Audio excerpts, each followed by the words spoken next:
Bueno, pues si quieren que seamos muy de puntualidad británica, yo creo que es momento de iniciar por respeto a todas las personas que ya están conectadas. Chicas, chicos, chiques, me da gusto volverles a ver, aunque sea de forma virtual. Vamos a reanudar después de las vacaciones nuestra escuela de liderazgos Trans NB. Trans NB, que es un programa que salió por parte de Impulso Trans AC desde hace 6, 7 meses, creo que llevamos en esto. Y bueno, pues ya estamos en el último módulo y vamos a inaugurar el último módulo con un invitadazo. Yo siempre que escucho a este hombre estoy encantado y me encanta escucharlo y pues qué pena que es una hora, pero yo sé que en una hora nos va a enseñar mucho. Entonces me voy a permitir presentarles a de hoy. Es José Benjamín González Mauricio, visitador adjunto y coordinador de la Agenda de Diversidad Sexual de la Comisión Estatal de Derechos Humanos en Jalisco, maestro de doble máster en Derecho Internacional y Derechos Humanos por parte del Instituto Europeo de Derechos Humanos de Santiago de Compostela, España, teniendo la especialidad en Defensa Internacional de los Derechos Humanos por parte de la Universidad de Alcalá de Henares, España, la Escuela de Práctica Jurídica de la Universidad de Zaragoza y el Centro Latinoamericano de Derechos Humanos, el Instituto Colombiano de Derechos Humanos y el Instituto de Democracia y Derechos Humanos de la Pontificia Universidad Católica de Perú. Además, abogado por la Universidad de Guadalajara. Asimismo, es experto en diversidad sexual por parte de la Universidad Diego Portales de Chile, el Ministerio de Justicia y Derechos Humanos de la Presidencia de la Nación de Argentina y visitador adjunto, como ya mencioné, de la Comisión Estatal de Derechos Humanos de Jalisco. Además, siendo colaborador en la Agenda de Diversidad Sexual ante el Tribunal Electoral del Poder Judicial de la Federación y ante la Corte Interamericana de Derechos Humanos en calidad de amicus curiae, teniendo diversas publicaciones en materia de diversidad a nivel nacional y en la Unión Europea, en particular el Instituto Europeo Campus Stelle y la Universidad de Granada, España, siendo coordinador de tomos de libros y protocolos de incidencia social, así como ponente en encuentros nacionales e internacionales. Entonces les dejo con Benjamín, que nos va a decir qué son los derechos humanos y por qué es importante que los conozcamos. Todas, todas tuyas.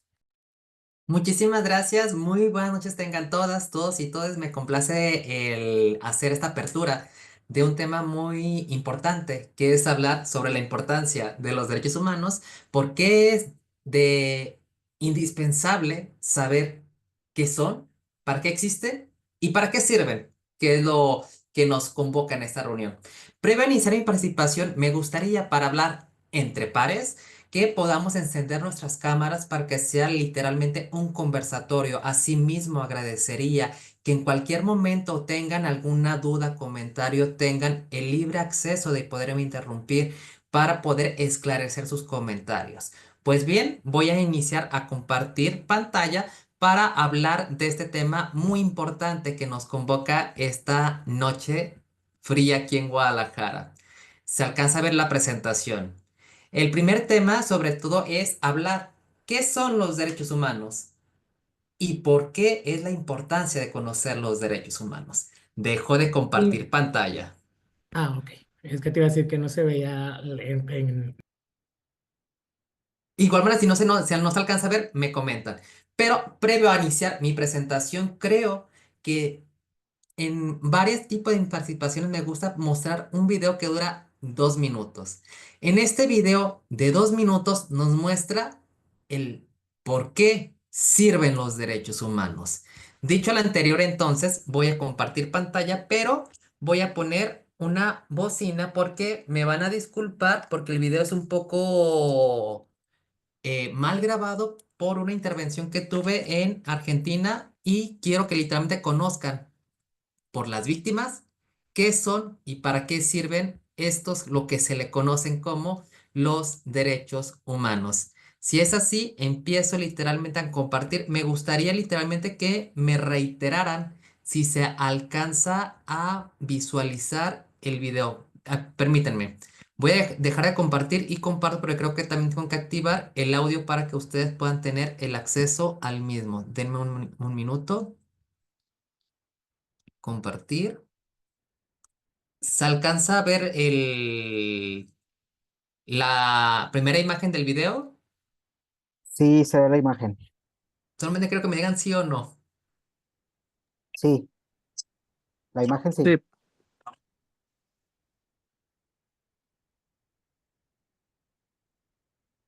¿Sí se alcanza a ver? Disculpen. Sí, sí Sí, se ve. alcanza a ver. Sí, se alcanza a ver. Sí o no se deje, no sé si alguien me está escuchando o estoy Ah, hablando solo entre los muros. sí, creo que sí te escuchamos y sí vemos, pero creo que tú no nos escuchas. ¿Sí? Sí. A ver, creo que, Voy a ver, entonces a compartirlo.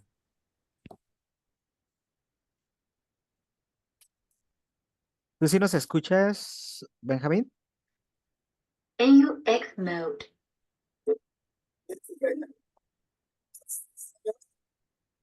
Claro, se acercó a la ventanilla y llenó la ventanilla o no las instalaciones de la brutal e indignante golpiza que varias personas le dieron a una mujer transgénero. Las autoridades están considerando el ataque como un crimen de odio.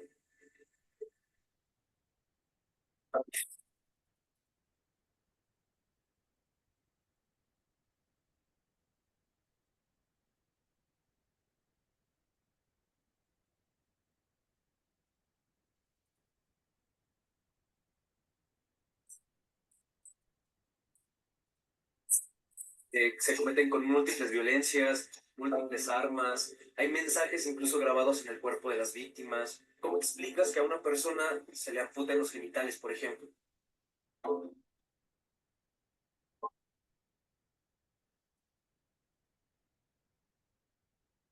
De matarlo.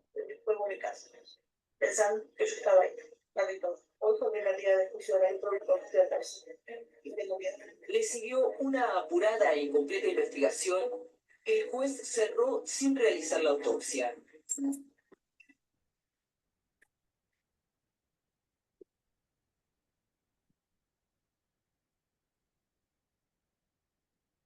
Todo caso no resueltos o mal resueltos, nos queda la sensación de que mucha gente de la justicia es incapaz de méritos. Cuando investigas un crimen desde el prejuicio, terminas inculpando a los inocentes o terminas en la impunidad. Que te permitan vivir. Esto es lo único que me interesa. ¿No? Más del 90% de los casos que hemos investigado están en la impunidad total. Creo que lo peor de todo es el desamparo al que nos condenan. Somos vidas que ni siquiera merecen ser lloradas. Dos opciones. Una, restringirnos, escondernos, y la otra opción, defender, luchar por los derechos natos.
Y empiezo a dejar de compartir. Espero que se haya escuchado el audio y se haya proyectado bien el video.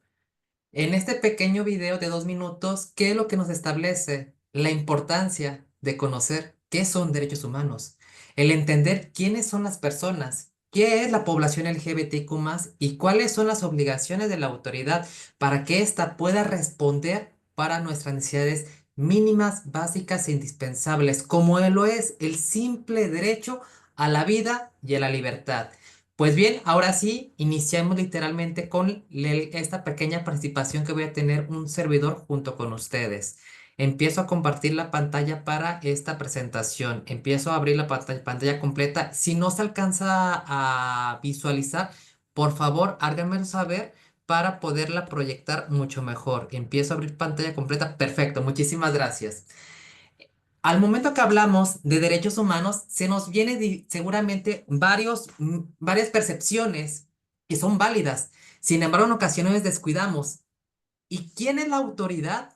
que va a velar por sus derechos humanos. Al hablar de derechos humanos, como en muchas participaciones que he tenido, siempre lo he cimentado. Es hablar del lenguaje universal que tiene la raza humana. Es la lengua nata que hablamos todos los seres humanos. Es hablar de derechos humanos. Aquí lo importante es, ¿y qué son estos derechos humanos?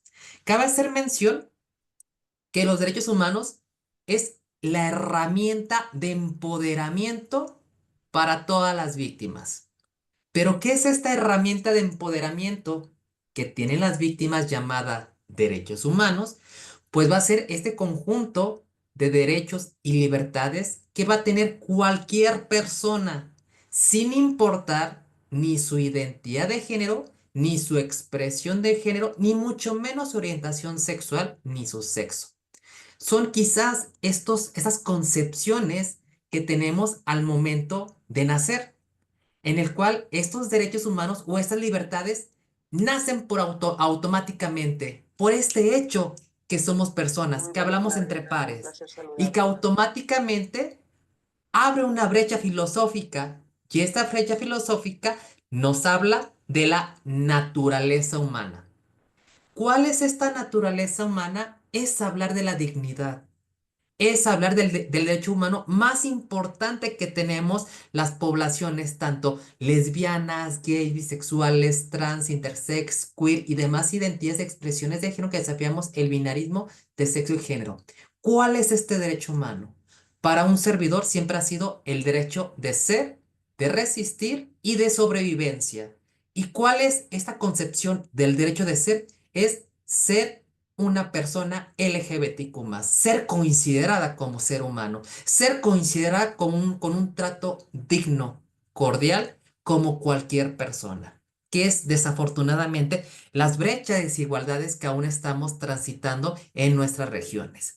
Sin embargo, hablamos que los derechos humanos, si bien es cierto, son estas reconsideraciones de empoderamiento que tienen las víctimas para hacer exigible un derecho vital, para entonces hacer una concepción de su proyecto de vida, es hablar también de realidades. ¿Cuál es la realidad? Es hablar dónde surgen estos derechos humanos. Y desafortunadamente, el surgimiento de los derechos humanos o estos pilares fundamentales que ahora disfrutamos, desafortunadamente fueron creados dentro de las graves barbaries de la humanidad. ¿Cuáles fueron estas graves barbaries de la humanidad que dieron por origen la creación de derechos humanos? Desafortunadamente es hablar tanto de la Primera Guerra Mundial y de la Segunda Guerra Mundial, que fue literalmente los asesinatos violentos que paralizó a la comunidad internacional, en el cual dentro de la Primera Guerra Mundial lo que hace la sociedad internacional es hacer un consenso y poner un acuerdo, un compromiso. ¿Y cuál es ese compromiso humano y social? El señalar qué derechos todos los estados partes de cualquier continente deben de respetar, en el cual fue el primer antecedente el Tratado de Versalles. Pero desafortunadamente no prosperó y concluyó a la Segunda Guerra Mundial, en el cual bajo esta óptica, esta filosofía para paralizar estas masacres que, aclaro, en la Segunda Guerra Mundial fue literalmente la que visibilizó las muertes violentas hacia homosexuales, es decir, hacia la población LGBTQ+, que sigue siendo una deuda histórica que desafortunadamente ahora a la fecha aún no se ha rescatado ni reparado o resarcido estas graves afecciones, en el cual dentro de paralizar esta Segunda Guerra Mundial, ¿qué hace nuevamente la comunidad internacional? Crear lo que ahora tenemos vigente, que es la Declaración Universal de Derechos Humanos de 1948. Sabemos que quizás a las personas que estamos aquí en esta reunión sabemos de la existencia de la Declaración Universal de los Derechos Humanos, pero yo les apuesto que muy pocas personas sabemos cuántos derechos humanos contempla esa declaración. Pues bien, esta declaración lo que contempla literalmente son estos 30 derechos. ¿Y qué establece estos 30 derechos humanos de la Declaración Universal de los Derechos Humanos? ¿Cuál va a ser el mínimo vital de libertades que va a tener una persona en cualquier parte del mundo?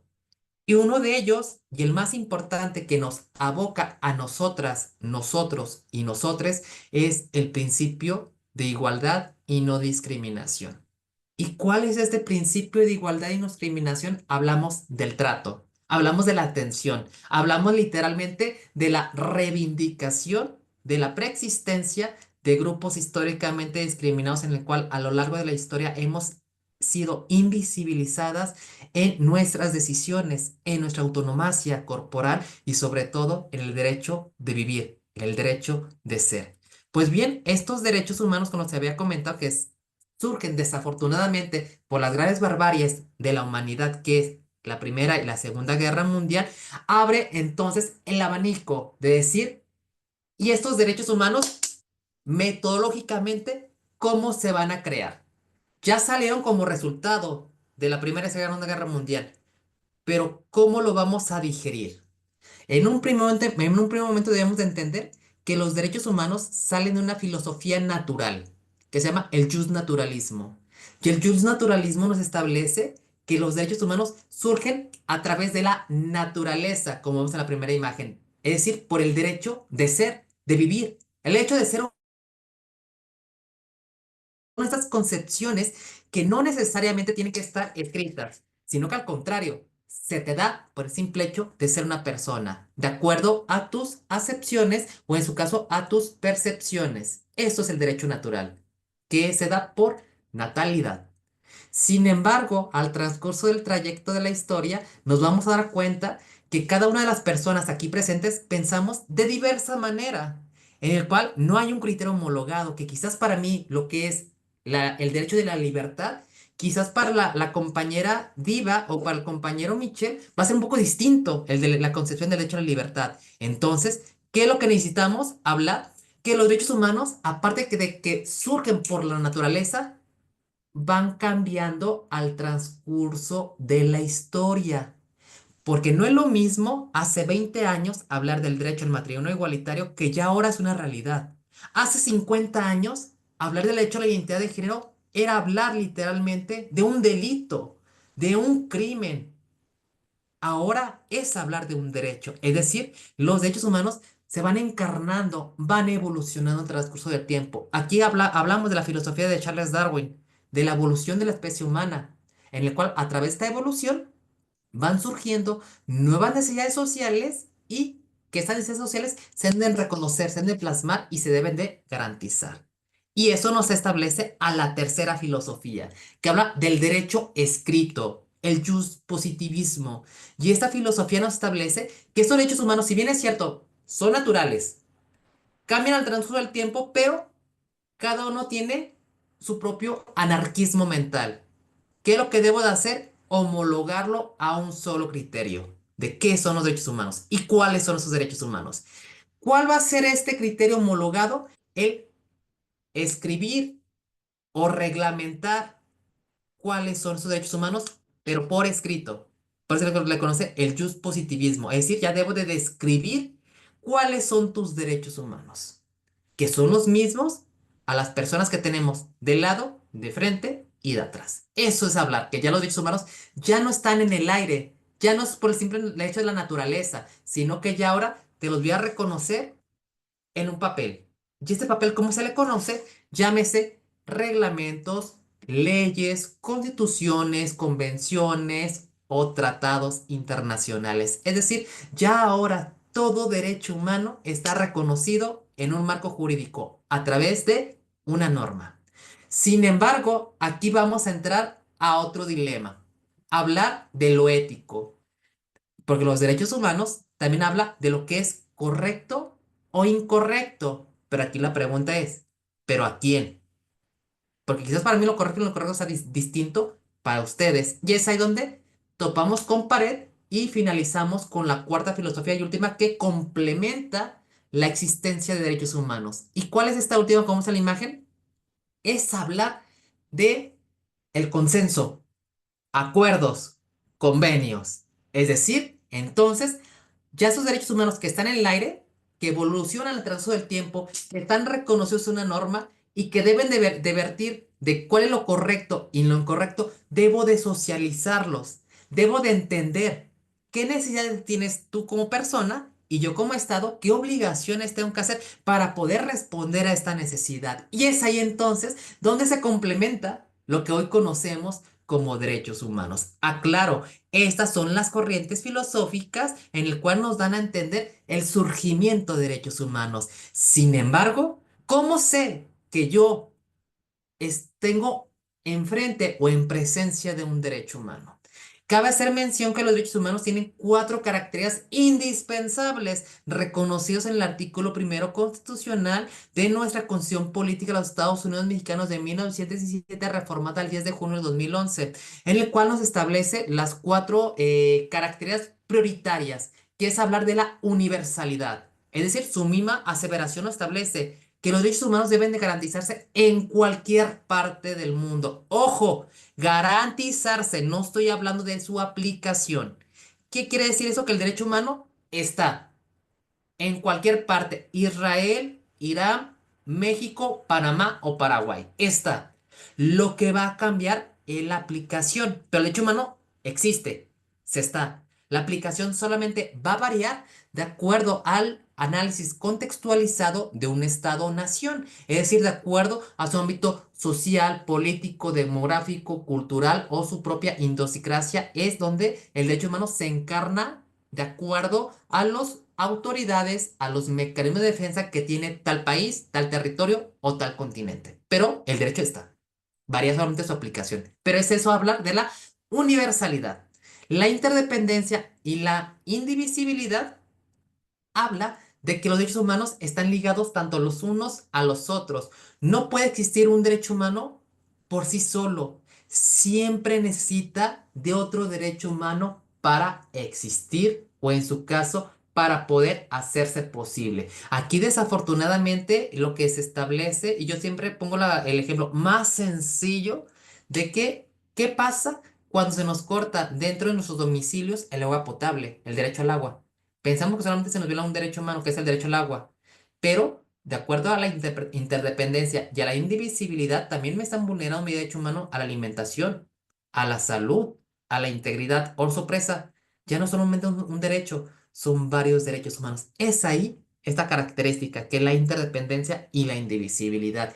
Y el último y no menos importante es hablar de la progresividad. De hecho, esta última característica es la que nos ha favorecido a los grupos históricamente discriminados, sobre todo a la población LGBTQ+, porque la progresividad nos establece que el derecho humano se encarna a las nuevas necesidades sociales y a la exigencia social de las personas, en el cual si una persona te está exigiendo un derecho que no está reconocido en ningún marco jurídico, entonces debes de entender que los derechos humanos no son derechos humanos que se quedan neutros, no se estancan. Los derechos humanos transitan y por tanto van a surgir más derechos humanos. Es parte de la existencia humana. Por eso se le conoce no derechos civiles, humanos, porque transitan de acuerdo a la vivencia y a la historia de la raza humana que estemos ahora presentes. No hacia el futuro, porque en el futuro quizás van a existir más derechos humanos, pero hablamos al presente. Y esas 4 características, si las complementamos, nos dan como resultado un derecho humano. Es ahí la importancia. Aclaro, la anterior lámina vimos la filosofía de la existencia. Aquí es literalmente cuál es la fundamentación de cómo se concibe un derecho humano, que es universal, interdependiente, indivisible y progresivo. Reitero y refrendo. Cualquier duda, comentario, con todo gusto me pueden interrumpir. Pues bien, al hablar de estas concepciones que es el derecho humano, es hablar de una ciencia jurídica social muy importante en el cual se descansan los derechos humanos. Es hablar del derecho internacional de los derechos humanos. Y al hablar del derecho internacional de los derechos humanos, es hablar de cuál es la autoridad garante de su observancia. Y esa autoridad garante nada más ni nada menos que la actual Organización de las Naciones Unidas, entendiendo que la Organización de las Naciones Unidas está administrada o es una autoridad administrativa en el cual está constituida por una Asamblea General, un Consejo Fiduciario, un Consejo de Seguridad, un Comité de Derechos Humanos y además una Corte Internacional de Justicia para resolver controversias entre estados. Pero Naciones Unidas, a través del Comité de Derechos Humanos, tiene una figura jurídica que se le conoce como los expertos independientes. Es decir, actualmente Naciones Unidas tiene un experto independiente en materia de diversidad sexual, en el cual la labor de este experto independiente es solamente y meramente emitir informes recomendatorios a los países de diversos continentes, en el cual establece, por ejemplo, este año la comisión donde yo estoy trabajando estamos haciendo un informe junto con el experto independiente de Naciones Unidas, un informe para que sea el primero de este año, el hablar sobre el desplazamiento forzado de personas LGBTQ+, que transitan de un estado o país a otro por la criminalización de sus identidades, orientaciones, expresiones de género. Es decir, eso lo hace el experto independiente, generar un informe temático y a través de ese informe temático exhorta dentro de la Asamblea de Naciones Unidas cuáles son, en su caso, los avances y retrocesos que han tenido con las agendas de derechos, en particular con la agenda LGBTQ+. Cabe hacer mención que en Naciones Unidas se descansan también los primeros tratados internacionales exclusivos en materia LGBTQ+, que desafortunadamente se crearon en el 2006, como lo es la Declaración de Montreal y los Principios de Yakarta, en el cual en conjunto complementan de cuál es el estándar mínimo de acreditación de los derechos humanos exclusivamente, reitero, de la población LGBTQ+, como lo es los derechos a la salud, el derecho a la vida, a la libertad y el derecho al nombre, para conforme a ello entonces emitir sus recomendaciones. Reitero, esa es la plataforma universal a través de Naciones Unidas. En este sentido, como se menciona, uno de los tratados internacionales también que comulgan con este principio es la misma Declaración Universal de Derechos Humanos a través de la cláusula de igualdad y no discriminación, que repito y reitero, las cláusulas de igualdad y no discriminación tiene un carácter de norma de jus cogens de conforme al artículo 38 y 52 de la Convención de Viena, Convención de los Tratados, en el cual se establece de que es una obligación por parte del Estado sí o sí aplicarla y homologarla de acuerdo a su norma interna doméstica de las naciones. Por tanto, México también lo ha ratificado y lo ha señalado dentro del artículo primero constitucional, párrafo quinto. En este sentido, ya que pudimos matizar un poco este espectro o este andamiaje de Naciones Unidas, también es necesario y menester advertir que en el continente americano también tenemos una función prioritaria para los derechos humanos. Uno de ellos es la Organización de los Estados Americanos, que esta Organización de los Estados Americanos hace la misma labor que Naciones Unidas, pero solamente para las regiones latinoamericanas, en el cual su objetivo prioritario es poder generar una asamblea para poder debatir con los representantes de las dos partes latinoamericanos o de América Latina y el Caribe de crear derechos a través de tratados internacionales como lo es la Convención Americana sobre Derechos Humanos o el tratado que nos vincula a nosotras, nosotros y nosotres, que es la Convención Interamericana contra la Discriminación e Intolerancia, en el cual se establece también en su artículo 1.3 y en el artículo 1.2 la establecimiento de reconocer a las identidades y expresiones diversas como titulares de derechos fundamentales. Y esta Organización de los Estados Americanos está compuesta por dos organismos autónomos adherentes a ella. ¿Y cuáles son esos dos organismos adherentes a la misma? Pues es hablar de la Comisión Interamericana de Derechos Humanos y es hablar de la Corte Interamericana de Derechos Humanos. Cabe reiterar que la Comisión Interamericana, su labor es poder recibir peticiones por graves violaciones de derechos humanos y sentenciar no personas, sentenciar literalmente a estados, pero esa sentencia la va a realizar la Corte Interamericana de Derechos Humanos. Es decir, esta Corte Interamericana de Derechos Humanos que su sede la tiene en San José de Costa Rica, ya que es el único país, nación de América Latina y el Caribe que no tiene ejército. Es el único y por tanto bajo esta filosofía, esta percepción, se deposita el máximo órgano judicial para América en materia de derechos humanos. Y esta Corte Interamericana actualmente está fungida por las siguientes juezas y jueces de la Corte Interamericana de Derechos Humanos. ¿Qué es lo que vemos ahora en la diapositiva? Que ya existe quizás una mínima paridad de género. Ya vemos mujeres en la Corte. Anteriormente, cuando mucho había una sola mujer.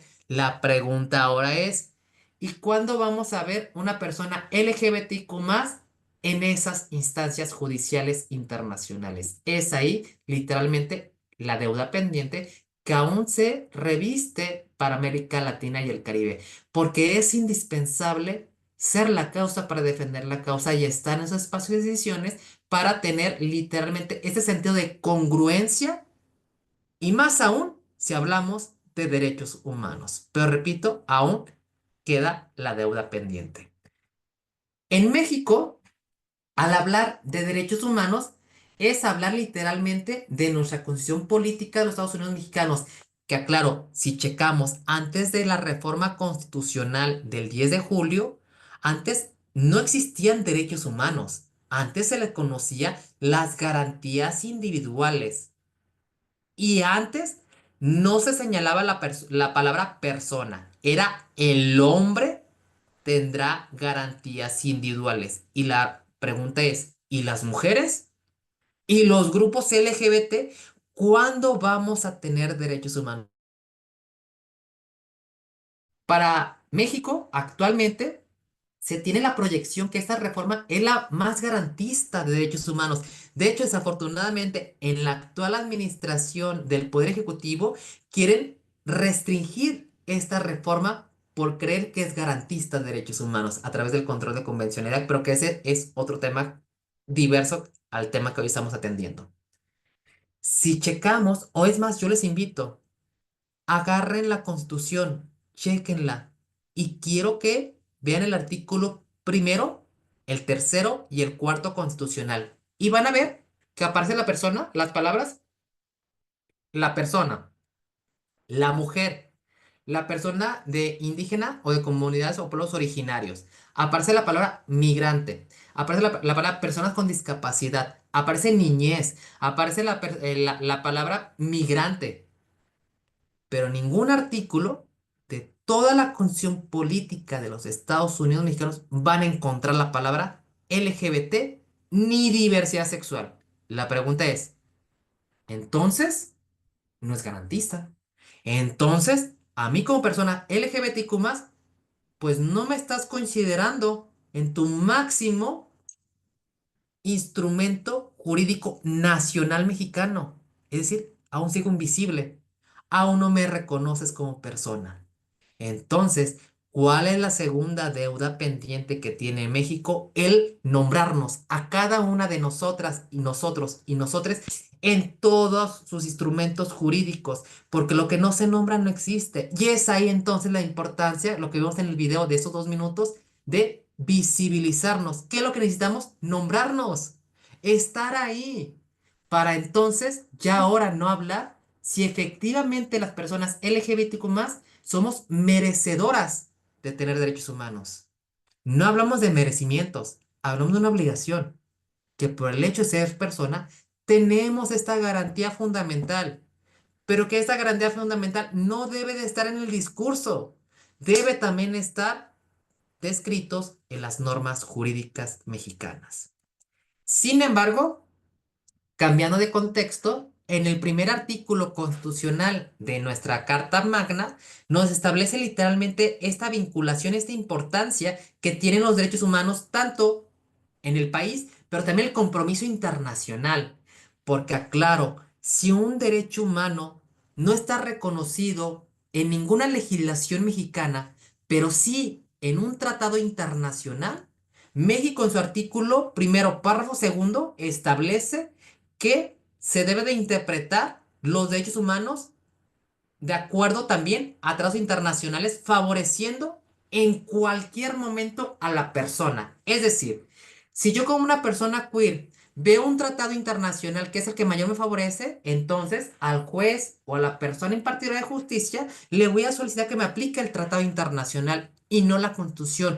¿Cuál es entonces la obligación del operador de justicia? El aplicar la interpretación conforme al principio pro persona, el control de convencional con efectos catalizadores, para que entonces me haga valer el derecho internacional dentro de mi caso particular que estoy transitando en un territorio mexicano, pero con la consecuencia que si México ya ratificó un tratado internacional que en filosofías o en latinismos hablamos de pacta sunt servanda, se establece que lo pactado se hace norma. Entonces, México, tú ya ratificaste, tú ya lo hiciste norma propia. Entonces, ahora garantízame también el tratado. Y dentro del artículo primero, del primer constitucional, párrafo tercero, nos establece y cuáles son esas obligaciones que tienen todas las autoridades públicas en materia de derechos humanos, aclaro. Su obligación en un primer momento es promover. ¿Y qué es la palabra promover? Divulgar que tú tienes derechos humanos. Segunda obligación, respetar. ¿Qué respetar? Darle a cada quien lo que le corresponde. Tercera obligación, proteger. ¿Y qué es proteger? Cuidar literalmente esa esfera jurídica o esta persona para que haga posible su proyecto de vida. Y su última obligación, garantizar. ¿Y qué es garantizar? Espacios libres de violaciones de derechos humanos. Pero, oh, sorpresa, si tú, México, tu autoridad, no cumples con tus 4 obligaciones, tienes 4 deberes. ¿Cuáles son ahora todos esos 4 deberes? Tu primero, el prevenir violaciones a derechos humanos. Ese es tu primer deber, prevenir violaciones a derechos humanos. Segundo deber, si ya vistes que se configura una violación de derechos humanos, tu segundo deber es investiga quién es el responsable que cometió esa violación de derechos humanos. Tercer deber, sancionar. ¿Y qué sancionar? Literalmente a los apercibimientos correspondientes a la persona que vulneró derechos humanos. Y último deber, reparación o reparar. ¿Y qué es reparar? Si bien es cierto, ya no vas a volver al estado original antes del acto de violación de derechos humanos a la persona, pues sí, entonces reviértele esas afecciones a través de medidas. ¿Qué medidas? La satisfacción, la indemnización, la no repetición y el proyecto de vida de la víctima. Esos son tus 4 obligaciones y tus 4 deberes en materia de derechos humanos que te establece tu propia Constitución Política de los Estados Unidos Mexicanos en tu artículo primero, párrafo tercero. Y es ahí entonces las obligaciones que tenemos las autoridades públicas. Y esta obligación no solamente, si lo pueden ver en la diapositiva, no solamente lo dice la Constitución, lo establece también la Convención Americana sobre Derechos Humanos que México lo ratificó en su artículo 1.1 y su artículo número 2, en el cual a letra señala que los estados como México se comprometen a respetar derechos humanos y que los estados como México se comprometen a adoptar con arreglo a sus procedimientos constitucionales las disposiciones de la convención. En pocas palabras, lo que establece la convención, México, a las propias y garantízalo bajo tus procedimientos. Aquí la pregunta es, ¿y cuáles son esos organismos garantes de protegernos nuestros derechos humanos en primera fase de acuerdo a la Constitución? Humanos, tanto la Comisión Nacional de Derechos Humanos y las comisiones estatales de derechos humanos. Pero ojo, esto es solamente en los mecanismos no jurisdiccionales, porque los mecanismos jurisdiccionales, las autoridades garantes de garantizar estos derechos humanos va a ser literalmente los tribunales, como lo son los juzgados de fuero común, los supremos tribunales en algunos tipos de estados o en su caso a nivel federal que hablamos de los juzgados de distritos o la Suprema Corte de Justicia a través de sus recursos, como lo es el amparo directo, el amparo indirecto, como son las apelaciones o en su defecto los recursos de revisión ante las instancias de los tribunales colegiados o en su defecto de la Suprema Corte de Justicia. Pero hablemos ahora de las comisiones de derechos humanos.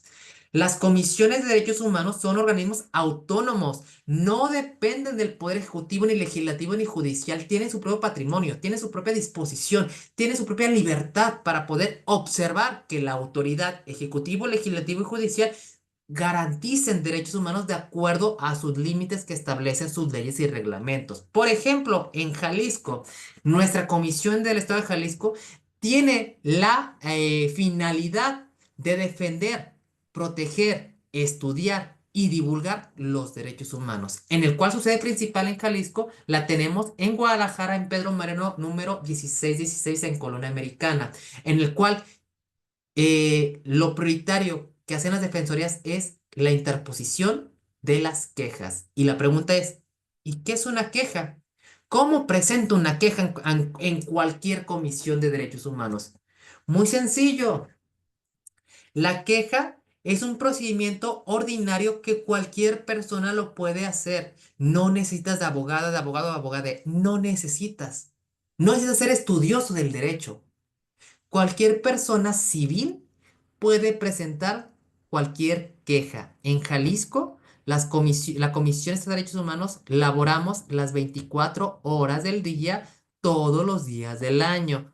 Por tanto, si ahorita alguien se quiere lanzar a la comisión a presentar ahorita una queja, hay personal jurídico en el cual les levanta la queja. O si quieren ir a las 2, 3, 5 de la mañana, hay personal para levantar las quejas. Ahora bien, la queja, aclaro, aquí desafortunadamente cometemos un error.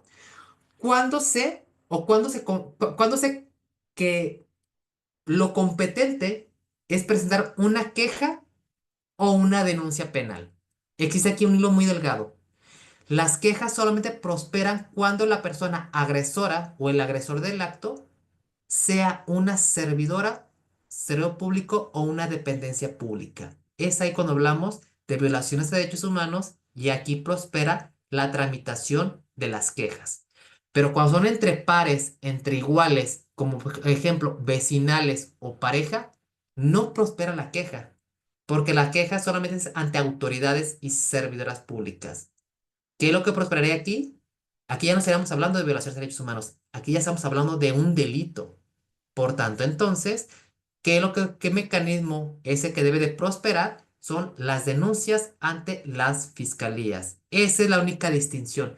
Cuando en conflicto sea entre pares, es presentar una denuncia en fiscalía. Cuando esta agresión sea por un servidor o una autoridad, es presentar, pero la queja en la Comisión Estatal de Derechos Humanos. Las quejas se pueden presentar por comparecencia, es decir, ir directamente a la comisión por llamada telefónica, WhatsApp, fax o en la plataforma institucional, reitero, de cualquier comisión. No solamente de aquí de Jalisco, en cualquier comisión se puede realizar. Ese es el trámite. Ahora bien, ¿y cómo está compuesta una queja? Nosotros como visitadores les enseñamos esta pequeña radiografía que es el procedimiento ordinario que nosotros realizamos. Como primero pueden ver, lo primero que se realiza es la presentación de la queja de conformidad a nuestro artículo número cuarto de nuestra ley. Y la queja se puede, ya cuando la persona o la víctima va a la comisión y presenta su queja, pasa a un segundo proceso, que es lo que vemos en una lámina de globitos blancos en el segundo.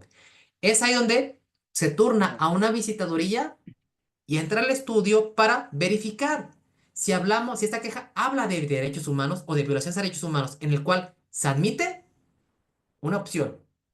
Se califica calificación pendiente porque hace falta que aclare algunos hechos denunciados o no se admite la queja. Se admite cuando cumple los requisitos que establece el artículo 35 y el 90 de nuestro reglamento. Se califica declaración pendiente de acuerdo al artículo 90 o no se admite de acuerdo al artículo 90 fracción segunda y fracción cuarta del reglamento en el cual, por ejemplo, estoy denunciando un despido injustificado en el cual nosotros no somos la autoridad competente, porque la autoridad competente son los juzgados laborales. O en su caso, quiero presentar una denuncia porque mi vecino me sacó la lengua. No, porque no es una queja. Lo que tú debes hacer es una denuncia penal y por tanto no se admite a la queja. Esos son como los 4 panoramas que es para iniciar el procedimiento. Pero si la queja sí cumple los requisitos, se admite. Y ahí donde se hace literalmente el trámite ordinario. Aclaro, nosotros en cualquier momento podemos emitir puntos conciliatorios o puntos resolutivos. Es decir, si yo, en cuanto me da la queja, yo te la puedo resolver en ese momento, yo en este momento te la resuelvo. No necesito acotar todo el procedimiento que puede durar 1 año o 6 meses. Yo en ese momento te la resuelvo para poder garantizar de a ti tu derecho. Y es ahí donde, en el cual formulo un punto resolutivo y la autoridad, sin el ánimo de prejuzgar, me lo puede aceptar para garantizar el derecho y literalmente ya se subsana el acto reclamado. O si es una grave violación a derechos humanos, como comisión debemos de requerir a la autoridad de informes de ley o informes en auxilio y colaboración para conforme a ella en cual, porque también la autoridad tiene su derecho de audiencia y defensa, en el cual en cuanto me llegan este tipo de informes, yo les doy vista a mis personas víctimas o peticionarias para que ellas también tengan su derecho de audiencia y defensa en el cual puedan decir ¿Es cierto o es incierto lo que está diciendo la autoridad? Y es ahí entonces donde yo voy a realizar una investigación. ¿Qué investigación realizamos los visitadores? Créanme, cualquiera de las que se imaginan. Hacer investigaciones de campo, inspecciones oculares, pedir cámaras de videograbaciones, hacer investigación literalmente al lugar de los hechos, hacer entrevistas, tomar testimoniales o en su defecto, pedir informes temáticos a autoridades públicas, privadas o en su caso, pedir peritajes médicos o psicológicos para acreditar la verdad histórica de los hechos. Ya en cuanto tengo yo todas mis investigaciones, yo entonces voy a entrar a otra etapa más, que es la apertura del periodo probatorio. Y en esta apertura del periodo probatorio les doy la oportunidad a las partes, a la autoridad y a la víctima para reiterarles que es el momento importante en el cual me pueden ratificar o presentar mayores pruebas, mayores evidencias. Reitero, las comisiones recibimos todas las pruebas. Conversaciones de WhatsApp, audios, videos, pruebas documentales, etcétera.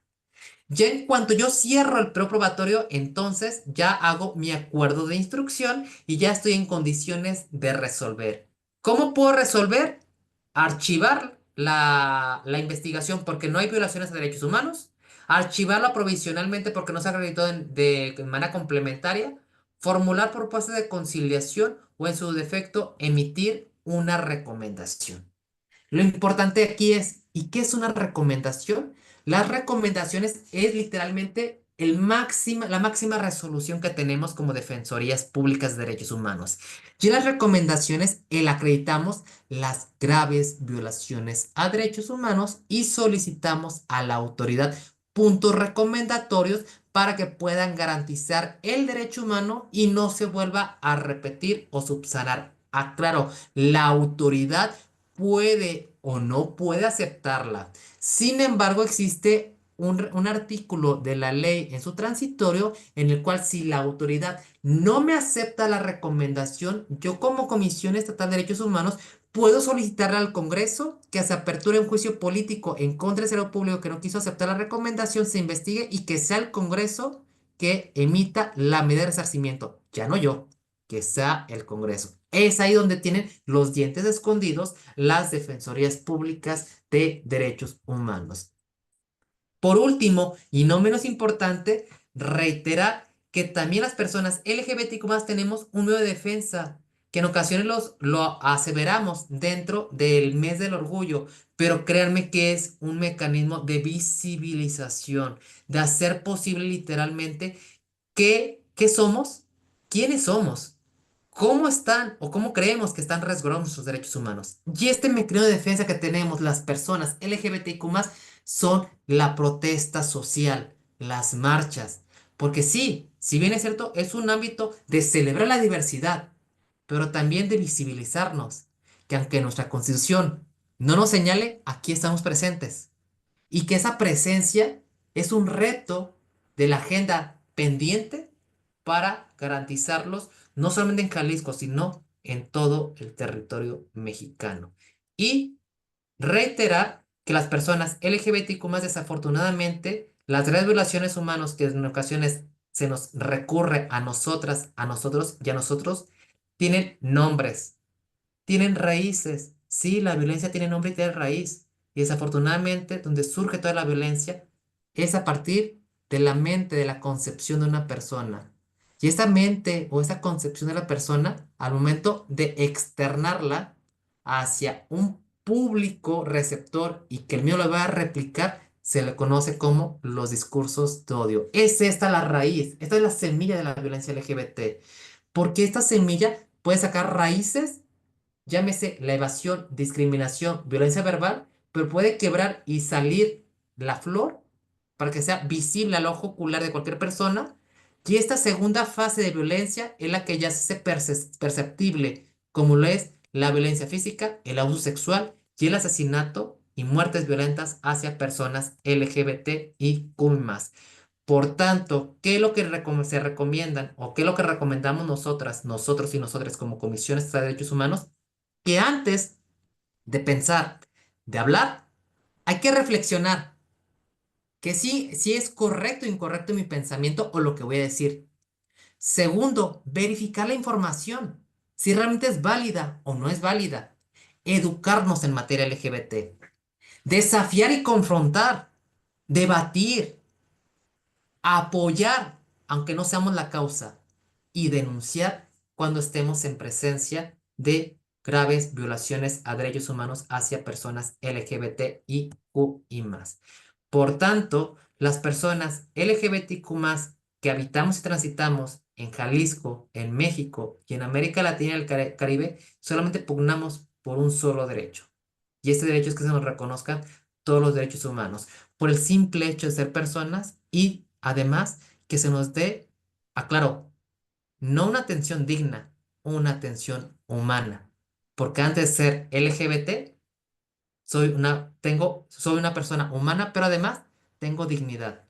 Y la dignidad humana es la esencia, es la única cualidad que nos hace distintos a la especie animal o de plantas. Porque es ahí donde surge el lenguaje universal, que es hablar de derechos humanos.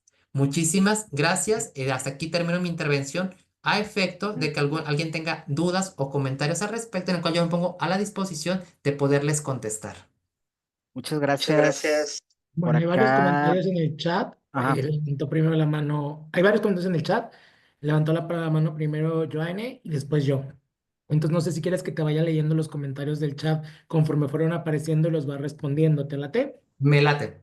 A ver, el primero fue cuando estabas hablando de los principios de progresividad, universalidad, etcétera. Tabata nos mencionó que ese sería lo políticamente correcto, ¿no? Ya que lo bueno o malo es un juicio de valor y se refería yo creo a eso, pero lo escribió exactamente cuando pues, tenías esa diapositiva. Perfecto. Para poder contestar, aquí hice la distinción, porque uno cuando hablamos de las características y la filosofía, dentro de las corrientes filosóficas hablamos literalmente de la filosofía ética, de qué es lo correcto y lo incorrecto, para, claro, crear la concepción de derechos humanos, no las características, sino el crear derechos humanos. Y esa filosofía de lo correcto y lo incorrecto, aclaro, no solamente se quedó de qué es lo bueno y qué es lo malo, sino transitó al último escenario, a la última plataforma. ¿Y cuál fue esta última plataforma? El consenso. Escuchar a las personas, a todas, incluido además las personas LGBTQ+, para consensar qué derechos humanos tú tienes y qué derechos humanos yo tengo para poderlos garantizar y conforme a ello, el poder entonces, el acreditar cuáles van a ser esas características de derechos humanos que ahorita estamos creando. Y las características de creación van a ser la universalidad, la interdependencia, la indivisibilidad y la progresividad. Luego empezaron a comentar del escenario político actual. Comentó Diva Cassandra sobre la regresividad con el tema de la reelección, de la elección de Trump como presidente de Estados Unidos. Tabata mencionó que no solo se iban a violentar. Y Diva Cassandra menciona que la cuestión es que solo los países participantes, desde el momento que no firman los acuerdos internacionales, no tienen la obligatoriedad, o sea que son solo recomendaciones por parte de la Corte Interamericana, por ejemplo, los que estamos viendo en Palestina o los que pasa con lo que pasa con Irán. No sé si de ahí quieras comentar algo. Es correcto, de hecho hay un tratado muy importante, que es un tratado que habla sobre las relaciones diplomáticas, de cuáles son las obligaciones que un Estado tiene al momento de ratificar un tratado internacional. Este tratado se le conoce la Convención de Viena, Convención de los Tratados, o la Convención de Viena de las Relaciones Diplomáticas, en el cual se establece el principio que yo les había mencionado, que es pacta sunt servanda, en el cual si un Estado no ratificó, no firmó un tratado, ese Estado no tiene la obligación de garantizarlo. No tiene esa obligación y lo único que puede hacer el Tribunal Internacional es solamente emitir, y no recomendaciones, solamente informes.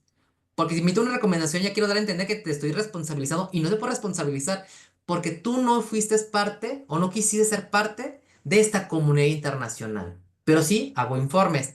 Y a los que sí ratificaron el tratado es a ellos en el cual sí tengo la jurisdicción para poderlos someterlos y sentenciarlos. Afortunadamente, aún a la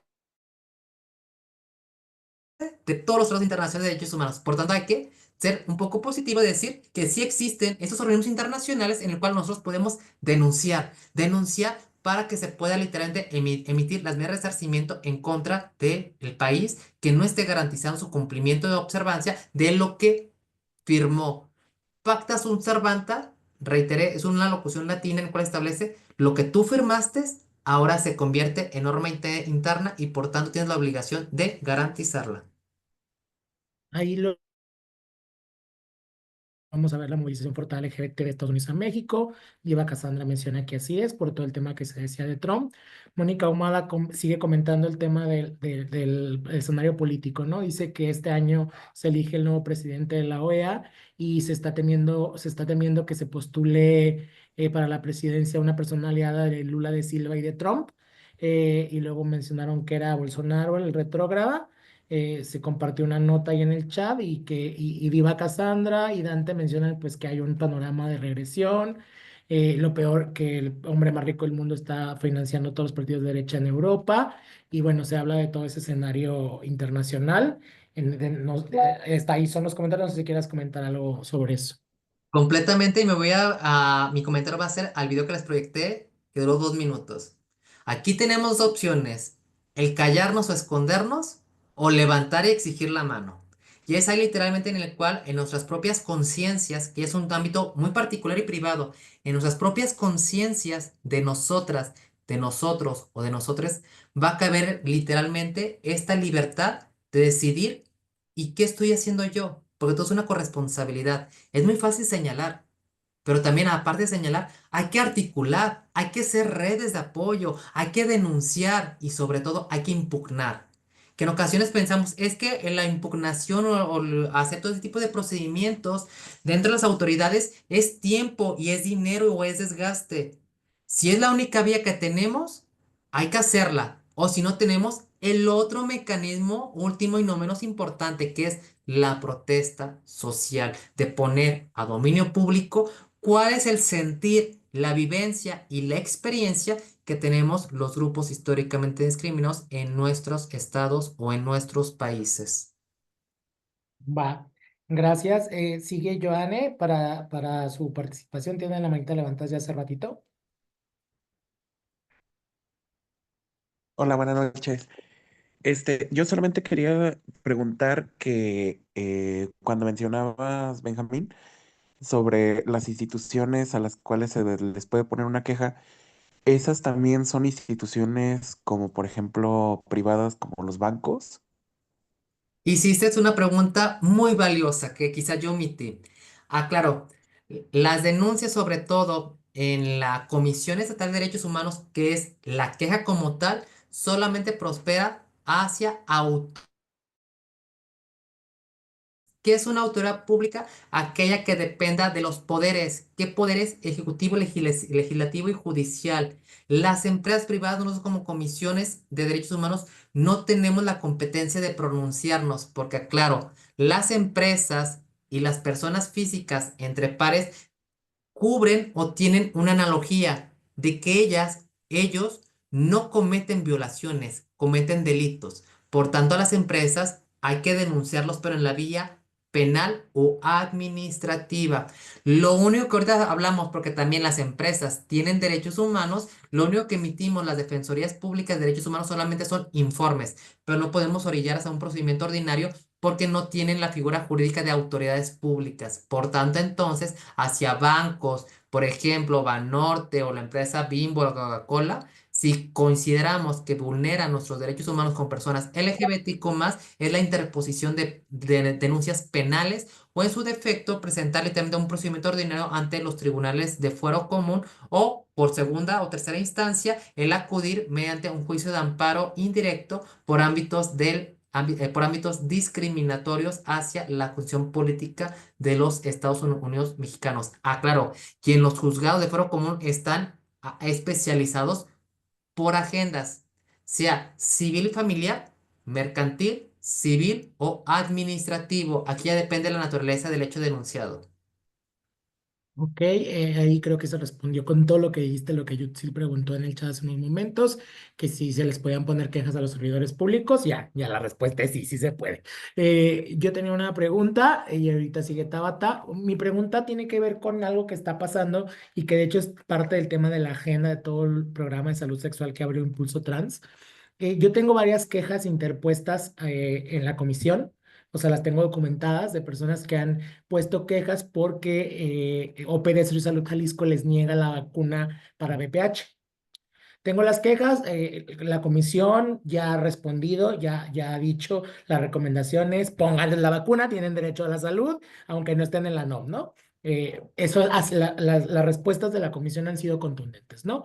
Después de eso, pues las recomendaciones, pues la Secretaría de el OPS de los Jalisco se las ha pasado por el arco del triunfo y o sea, no ha aperturado campañas para poblaciones LGBT, para mujeres trans, para hombres que tienen sexo con otros hombres, etcétera, ¿no?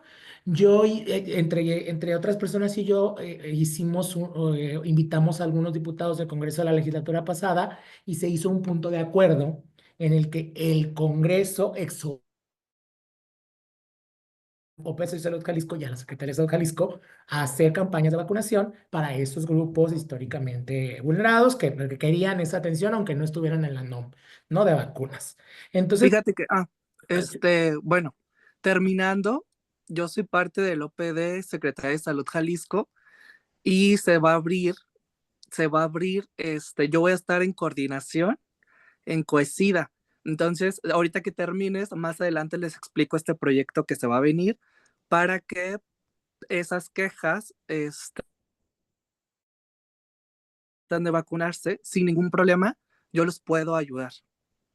ok, bueno, el tema es que yo soy vocal del COESIDA desde hace más de 10 años. Estoy en la vocalía, en el Consejo de Vocales del COESIDA, y el COESIDA hace 3 años, creo, dejó de ser normativo, sino ente de políticas públicas. Creo que padre ahorita que Daniel nos platique esto que nos va a comentar, pero pues el COESIDA cuando ibas y le solicitabas decía, pues no, es que eso ya le toca al OPD, ya no le toca al COESIDA porque yo no me encargo del operativo, ¿no? Entonces, en varias sesiones de vocalía, y están las actas de las vocalías del Consejo de Vocales del COESIDA, pues que se tocó el tema, pero pues no hay una respuesta, ¿no? Entonces, la acción que queda, si siguen sin quererle poner la vacunación a las personas, por ejemplo, que no están en la NOM, porque me dicen, de OPD me responden, mujeres trans, hombres trans o personas que iban con VIH, yo te les pongo la vacuna sin problema. Pero hombres que tienen sexo con otros hombres, no. Ellos no. Entonces, para que me abran vacunaciones en este ámbito, si yo ya tengo las quejas en derechos humanos, si ya tengo el exhorto de Cámara de Diputados, es poner una denuncia penal. Ya sería irme a la Fiscalía Especializada en temas LGBT, o cuál sería el paso siguiente si siguen sin vacunarme a esa población en específico. Claro, de hecho tiene muchas vías. Una de ellas, si bien es cierto, es el presentar en la vía penal una denuncia ante esta unidad especial en materia LGBTIQ+. Sin embargo, también el reconocerles que, perdón que lo diga, ese tipo de controversias pueden acreditarse actos de corrupción. Por tanto, entonces también prosperaría una denuncia penal ante la Fiscalía Especial para combatir la corrupción en el estado de Jalisco. Además, también se podría presentar una queja ante el órgano interno de control de esta dependencia para que en su caso pueda emitir medidas restaurativas para resarcir estas omisiones que han tenido literalmente hacia las personas denunciantes. Posteriormente a ello, si el órgano interno de control no favorece, aquí entonces puede prosperar un recurso de revisión ante la Contraloría del Estado. Y la Contraloría del Estado estará dictaminando literalmente la obligación que tienen los OICES para poder garantizar literalmente este derecho. Es que eso también ya Además, lo hice. hacia abajo. Entonces ya lo hice y ellos, porque ellos me contestaban, es que yo no te puedo vacunar a esa población porque no, porque las vacunas que me manda la federación están etiquetadas para esto y no tengo vacunas. Entonces yo por transparencia pedí la cantidad de vacunas para VPH que tenían en el OP de Suiza de Jalisco, y pues era una cantidad de vacunas muy elevada, y pedí las fechas de caducidad, pedí toda la información, y entonces ya metí la queja en la Contraloría del OPD. Y Perfecto. ¿Qué ah, vía es la que te queda pendiente? ajá. Desafortunadamente o afortunadamente es el litigio estratégico. Ya tienes un resolutivo de la Comisión de Derechos Humanos. Ya tienes de Contraloría del Estado. Te falta lo penal. Yo con ese sentido armaría el siguiente proyecto, que es el último, que ya literalmente es el último recurso que tú tienes para posteriormente a ello el formular una petición ante Comisión Interamericana de Derechos Humanos, pero entonces sería literalmente el armar un amparo indirecto por el acto de molestia de la omisión por parte de la autoridad. Ya le pones nombre y letra de la Secretaría de Salud y de la OPD, porque una es por acción y por otra por omisión, por literalmente no cumplir literalmente los servicios básicos de primera necesidad, como lo es literalmente la salud integral hacia una persona, hablando de un enfoque de la interseccionalidad, porque también es hablar de qué tipo de afecciones tiene esta persona, que se le va a categorizar como una víctima potencial. Y ese tipo de situaciones vas a solicitar al juez de distrito que pueda literalmente emitir literalmente una medida de suspensión para que se le pueda brindar la vacuna a la persona. Pero aclaro, el amparo solamente va a beneficiar a la persona denunciante, no a toda la población, solamente al que vaya a denunciar. ¿Qué es lo que te estoy recomendando? Hacer un amparo colectivo indirecto para que ellas puedan tramitar ese tipo de procesos. Pero claro, ¿cuáles van a ser tus elementos o tus evidencias y tus pruebas? Todas las resoluciones y todo lo que han de contestar las autoridades. Yo que te recomendaría, pide copias certificadas de todas las autoridades que tuviste respuesta. Pide copias certificadas, porque esas copias certificadas van a ser tus medios de prueba para que el juez de distrito lo pueda valorar y pueda entonces obligar a la autoridad. Y conforme a ello, si el juez de distrito considera que no hubo una omisión por parte de la autoridad, entonces no sería presentar un recurso de revisión en el Tribunal Colegiado Ciudad Judicial, que está aquí en Jalisco también en la sede, y posteriormente a ello solicitar el medio de atracción para que la Suprema Corte de Justicia lo pueda traer y pueda literalmente ordenar literalmente a la autoridad, ya sea por una controversia o una acción de inconstitucionalidad. Ese sería el ámbito jurisdiccional. Y si te decimos literalmente que la autoridad a nivel nacional no te está garantizando el derecho, entonces ya acotases el principio de definitividad.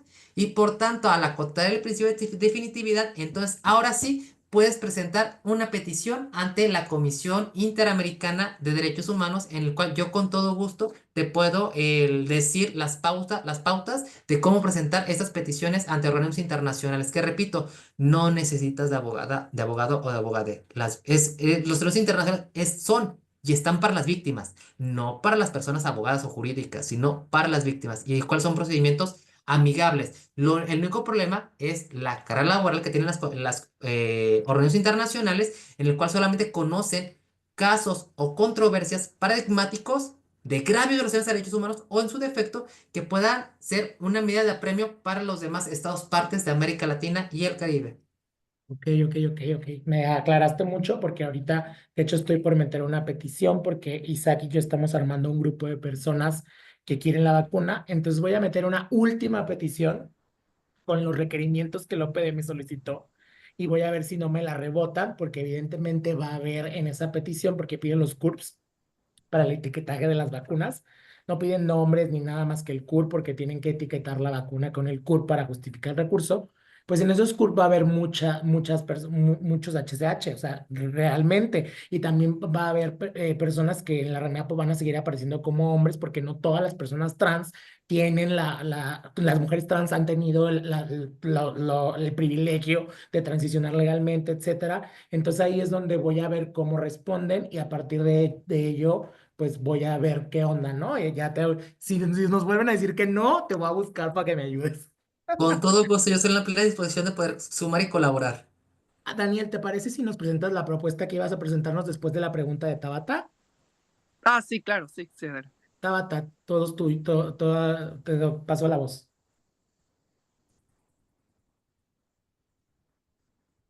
Hola, hola. Lo mío va a ser un tanto largo. Mejor que nos presenten el proyecto y no sé si habría manera de, se podría facilitar el número de la persona ponente, que no recuerdo ahorita su nombre, para que Benjamín. me dé mayor asesoría, si Ah, se pudiera. ¿te O si parece, no, Rosso? por medio de ti, poder hacer ¿Le podemos este pasar tu conecte. contacto a Tabata, Benjamín? Sin problema alguno, claro que sí. Entonces te pasamos Muchas tu gracias, contacto, Benjamín. Tabata. Te Saludos. escuchamos, iPhone. Perdón, iPhone, ahí nomás. Daniel. Ah, ok. Bueno, me presento, soy psicólogo de OP de salud también, ¿sí? Estoy en los dos. Estoy en el área de infectología. Actualmente desconozco esos casos, pero te puedo decir que sí se están vacunando personas, transexuales, bisexuales, gays, lesbianas, con la vacuna de VPH. Entonces, sí me gustaría de alguna manera, apoyarte en eso, no sé cuántas personas sean.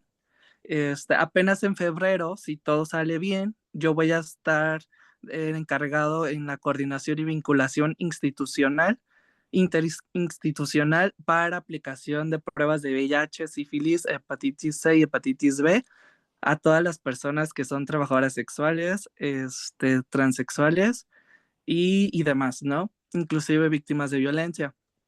Entonces, ahora, me sorprende que no hayas tenido una respuesta, porque te digo, yo como representante de la institución, sí los apoyo, yo te estoy hablando de mí, no desconozco, no voy a hablar por toda la institución, pero sí se están vacunando. Te los digo porque yo personalmente yo los llevo y se están vacunando para VPH.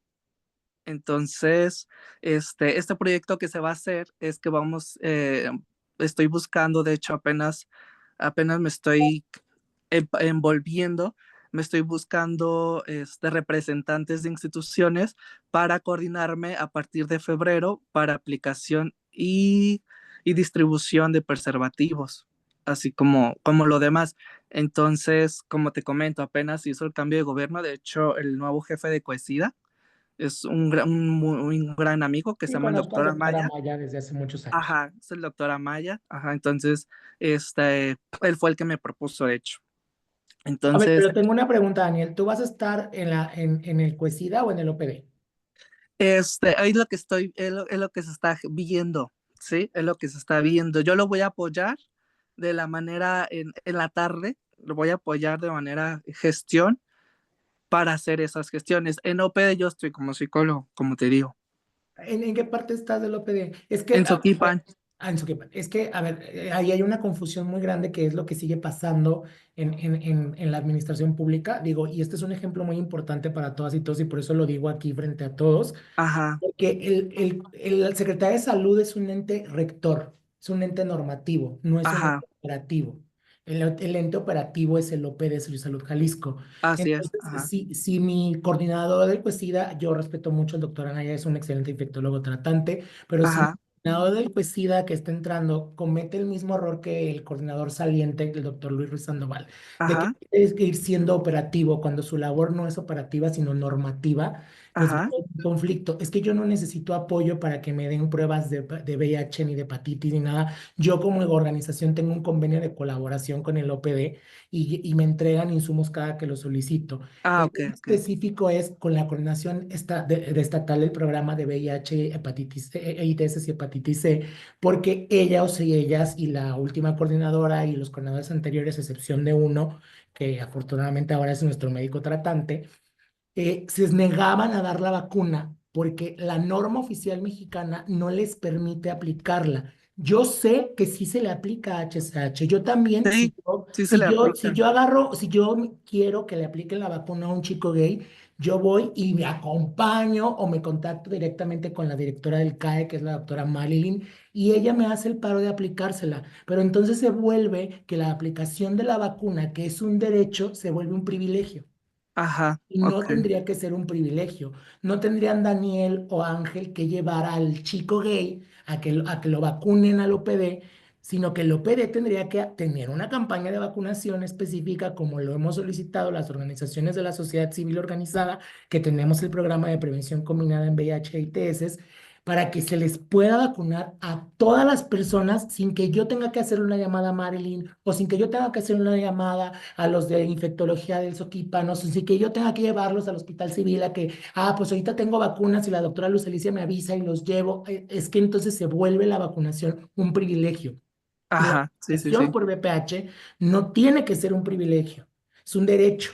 Entonces, yo entiendo que se tiene que modificar la NOM y que eso le compete a la Secretaría de Salud Federal, ajá, pero sí, hay elementos legales que permitirían ya que el OPD de las vacunas, porque sí las da. Son las pruebas que yo presenté cuando las quejas de, o sea, es que aquí te tengo la cantidad de personas que HSH que ya vacunaste, o sea, ¿por qué no me abres una campaña y me das las vacunas para toda esta gente que tengo en espera de la vacuna?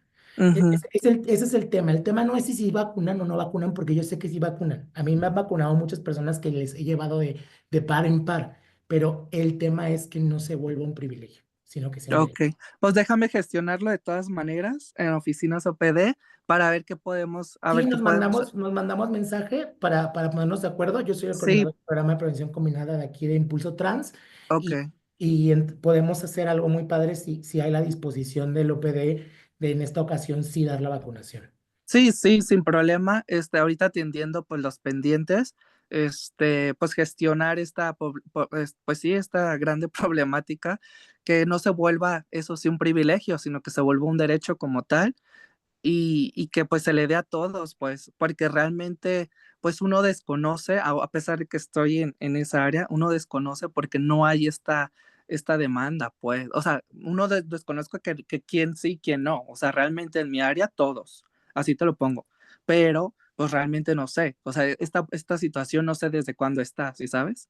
No, años, Porque, muchos años. ajá, entonces uno estando ahí y siendo de la comunidad, pues expresa primero las necesidades, segundo el recurso y el tercero, pues que se le dé, ¿no? ¿Por qué? Porque uno lo vive, porque uno está allá, ahora sí dentro y es más fácil, pero pues igual, no perdemos nada, Sí, lo ahorita. comento Digo, no sé si y estás en el grupo de liderazgos para que por ahí podamos no, contactarnos. Ah, pues si quieres anotar mi número y me mandas un WhatsApp para ya darle la palabra a Isaac. ok, Ahorita te lo perfecto, pongo en el chat, mi número, para que puedas escribirme y ya nos ponemos en contacto. ¿Te parece? va perfecto, va que va, un gusto. Isaac, te doy Sí. el uso de la voz. Muchas gracias. No, pues nada más para agradecerte mucho, Benjamín, que hayas estado con nosotros hoy en esta charla. Sin duda aprendimos muchísimo y creo que nos falta un montón de aprendizaje para pues dar, ¿no? Cumplimiento y saber las rutas y cómo tendríamos que presentar estas quejas y cuáles son estas instancias que tendríamos que estar siguiendo, pues, ¿no?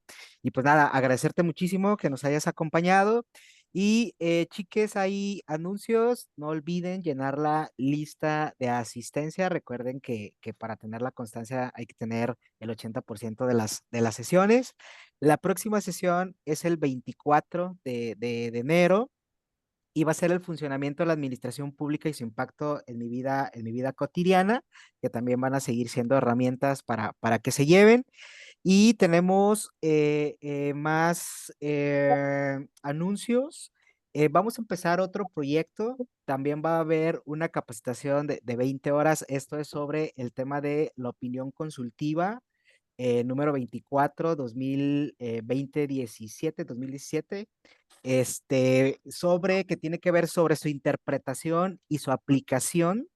Y también les vamos a estar haciendo la invitación para que se sumen a conformar el primer observatorio de la opinión consultiva número 24 que vamos a estar trabajando este año. Entonces también para que estén ahí atentes y bueno, también ya nos confirmó el maestro Benjamín, va a estar con nosotros también con estas capacitaciones y va a haber más ponencias con respecto a ello para que lo vayan teniendo.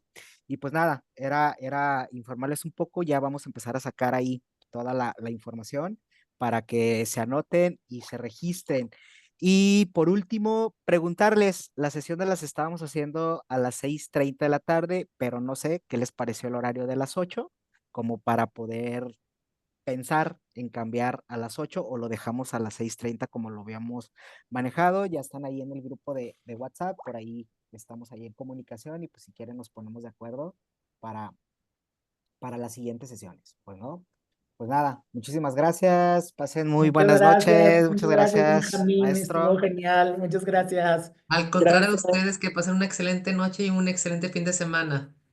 Abrazos para todos. Gracias, Hasta bye. luego. Quien está en Guadalajara, mañana tenemos la rosca, les invitamos, se vienen acá a la oficina. Nos vemos. Bye. Bye.